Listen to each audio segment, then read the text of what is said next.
you watched the show that I watched. I watched the show. I wonder who this guy voted for. I don't know if I mean, I guess he could. He's not convicted yet. But anyway. No, I meant before he was convicted, before he was arrested. We watched the show about I don't even know what this guy's called. I watched the whole series about it.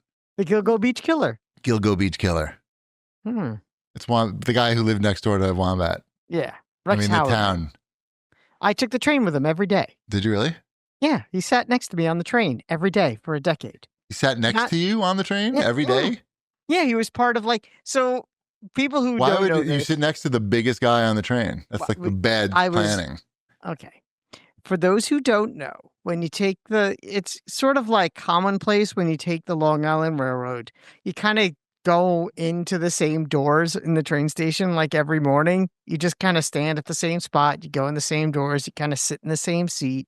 You take the same train every morning, 5 days a week. And it's just what you do. And it becomes, I don't do that anymore. A lot going on. But, right. But it just becomes like the routine. And you stand with the same people pretty much every day. And after a while, you kind of, you kind of get to know them a little bit. Not well. Like, I have there's a guy that I'm still friends with who lives not too far from me that I do still talk to.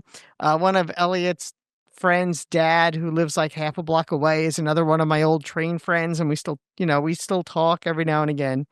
And one of the other guys. About those trains, huh?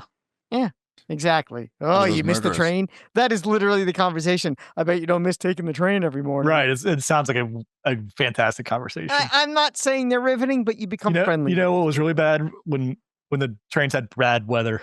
Yeah, exactly. Didn't you hate it when the weather was bad and you had to take the train? Exactly. And then, but also now the conversation also leads to, can you believe that guy sat near us or next to us every day for like a decade? Because Rex Howerman was one of the guys at my doors every day. And you'd see him, he'd say good morning, and the basic chit chat. Hey, good morning, have a good one. Like nothing more than that. It's not like I never became like Facebook friends with him like I did with some of the other people. Some of the other killers. The other killers. But I just remember when that came out and they were dragging that guy out on the news, and I'm like standing up, the Leonardo DiCaprio Once Upon a Time in Hollywood, I know that guy pointing meme was me at my television, and I could not believe it. And I could not believe it. I guess that's the closest I've ever been to a serial killer. Unless you guys have ever been closer to a serial killer, I think I win that game. I don't think that's a competition. I'm pretty sure it's a competition. I'm pretty sure. By the way, horrible person to sit next to on the train. I mean, he's like 6'6", 300 gigantic. Pounds or some shit. Well, that's how it's like. As soon as you're like, oh my god, how can I forget this? Because he's looking for someone like you because he doesn't want someone to take up any space next to him. He knows every seat's going to be taken. He's going to look for a small Asian woman.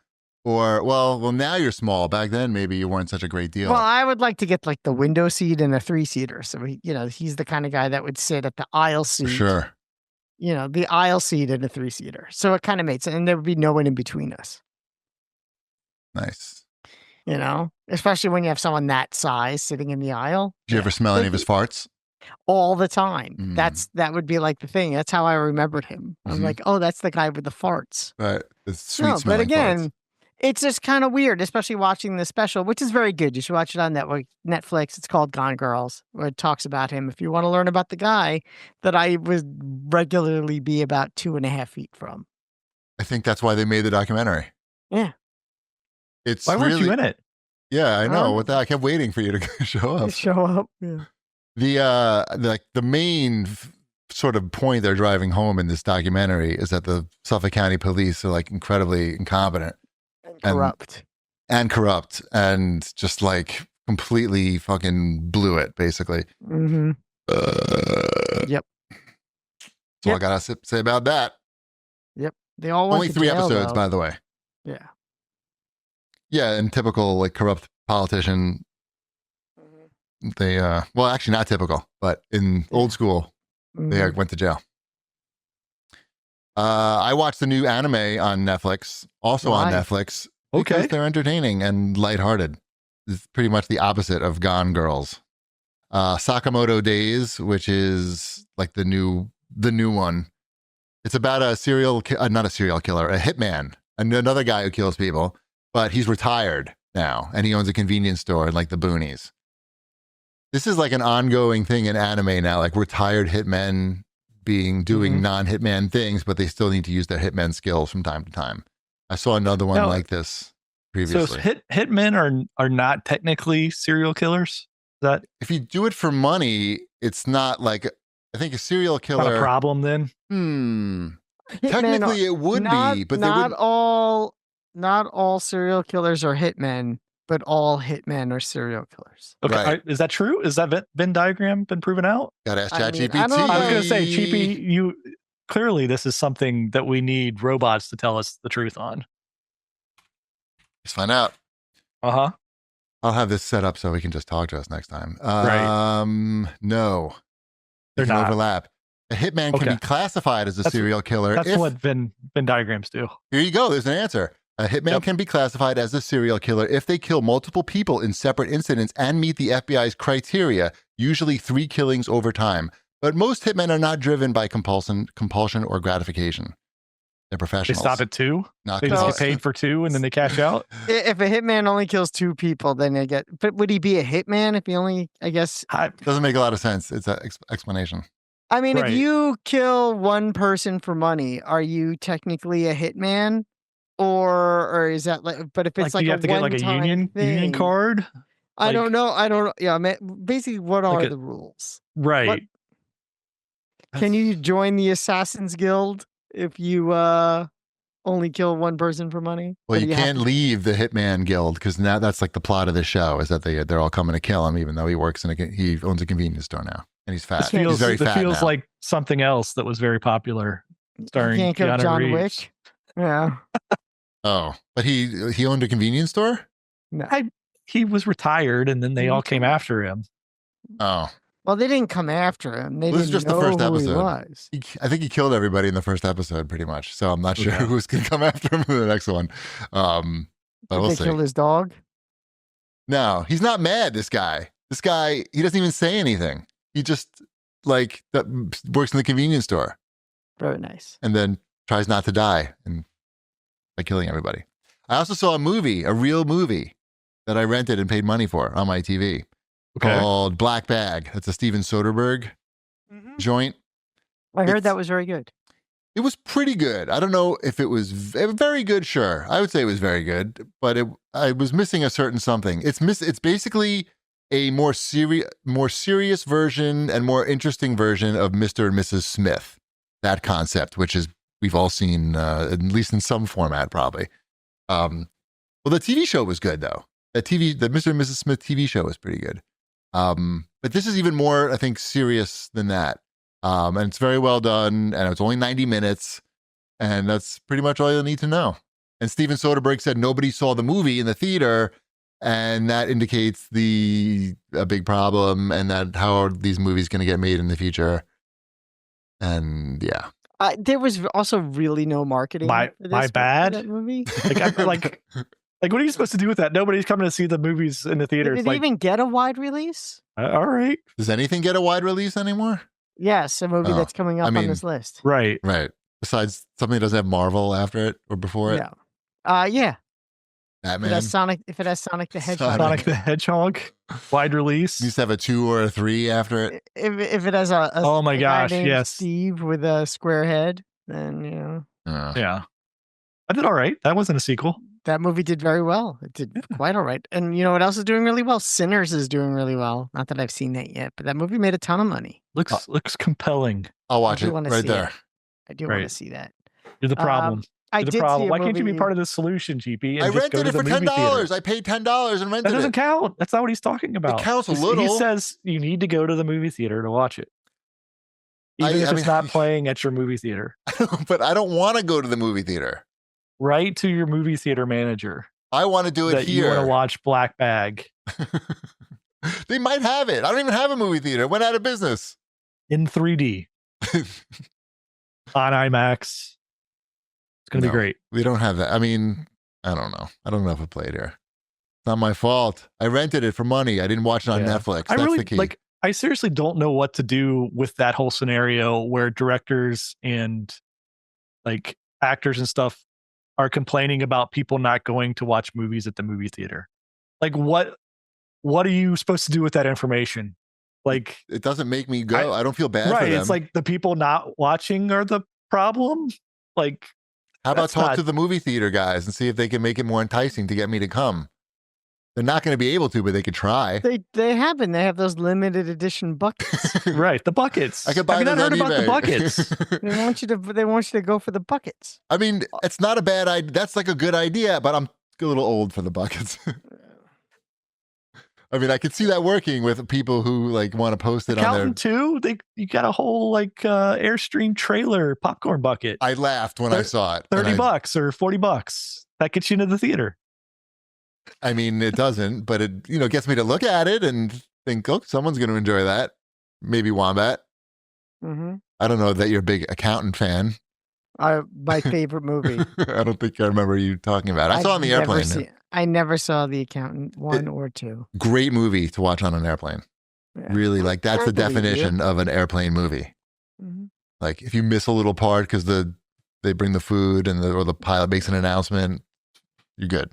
I feel like on a future flight, you should just come in with that Accountant 2 Airstream trailer popcorn thing and watch Accountant 2 on an airplane on a flight while you're using your popcorn bucket. I mean, I'm not living that large. I hope one day to be living that large where I'm traveling with my $40 popcorn bucket. I don't even want to bring like, an iPad because it's like too big, but it would be your carry-on. It could be in my carry-on with the popcorn in it. Yeah. Yeah. I don't know. You might arrest me for that. What's this other movie that's on the list? I saw G20 on Amazon Prime for reasons. I don't even know why I watched it. I think I was just... What is G20? Okay, G20 is an action movie starring Viola Davis as the President of the United States of America. And she goes to the G20 summit in South Africa, where all the heads of all the countries that are at G20 are taken hostage by Anthony Starr from The Boys. And she is the American president, who's also a former soldier. Too unrealistic. This is too unrealistic. Driver. And she has to. It's a Die Hard. It's a Die Hard with a female president. Okay. Yeah. Yeah. Too unrealistic. All right. Sounds good. And her kids are in the building, and her husband is played by Anthony Anderson, and useless. Yeah, pretty much. Right. And I mean, is it the worst thing I've ever seen? No, it is not the worst thing I've ever seen. Was it entertaining for what it was? Yeah, I think it's under 2 hours long, and yeah. I feel like this is one that GP needs to ask how much karate is in this movie. Not as much. That's the thing. I think it needed a little bit more fighting and explosions. Like there just wasn't enough of that. Those are expensive. Even karate is expensive. Yeah, it has a 57% on Rotten Tomatoes. I know that's something that GP finds important, and it is. There's a tariff on karate now, right? Yeah, there is. There is. Actually, there is. 130%, 77 million people. The movie's an hour and 48 minutes long. Right. Okay. Hour and 48 minutes long. Good. Yeah. So like if it's raining and it's Sunday and it's like, oh my God, my brain fell out of my entire skull. What am I going to do? Then you can be like, oh, I'll watch G20 on Amazon. I really don't feel bad about not going to the movie theater now that I've remembered about that you remind me about the movie tariff, the foreign movie tariff.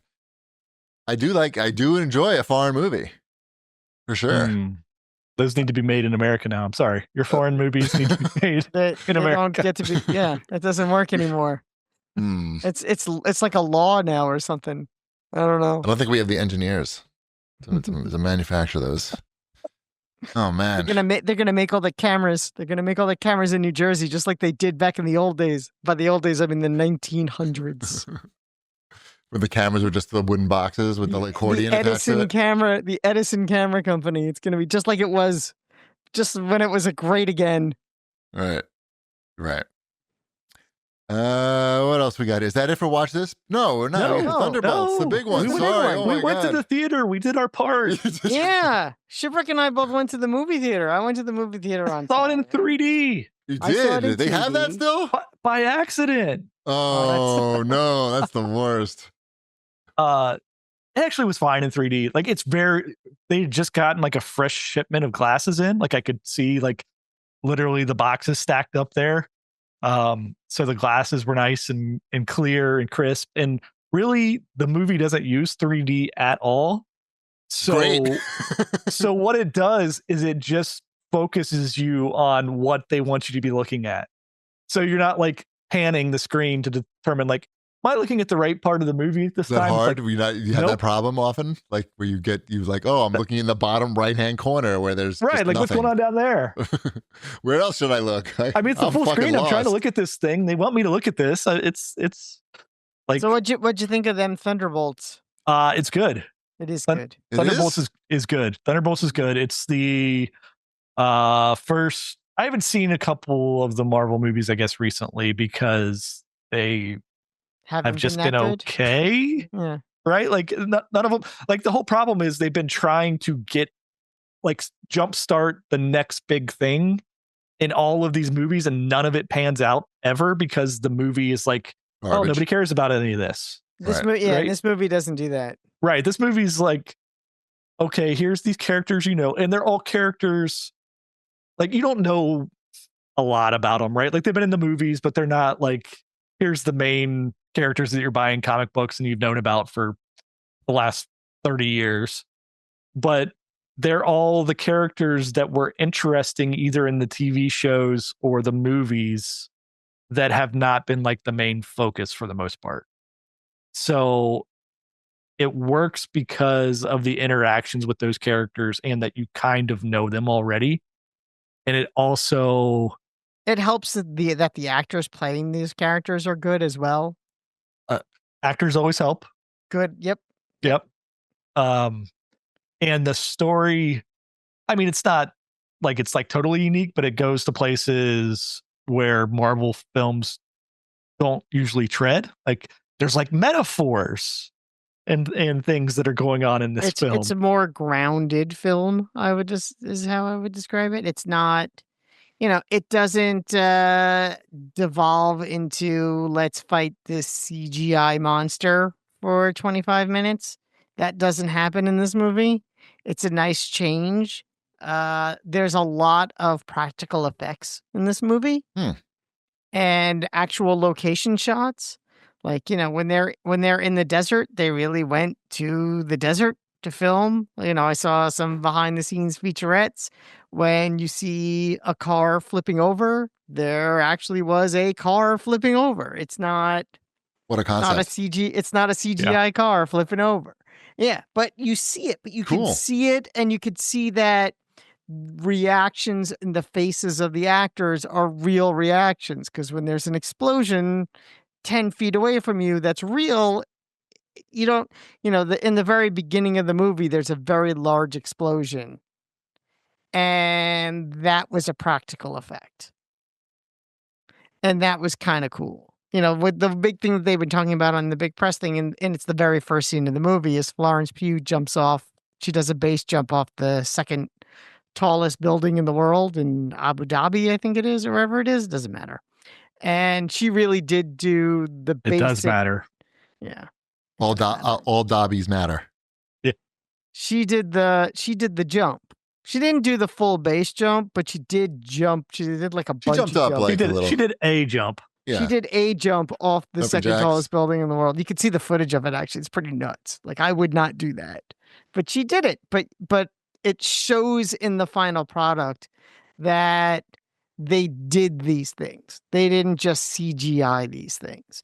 And I hope that becomes a trend, because I kind of hate the CGI set. I hate the most, because I think you can always tell. In shows like The Mandalorian, like they built that special soundstage where everything is just green screen and no one's really... It's Unreal Engine. Yeah.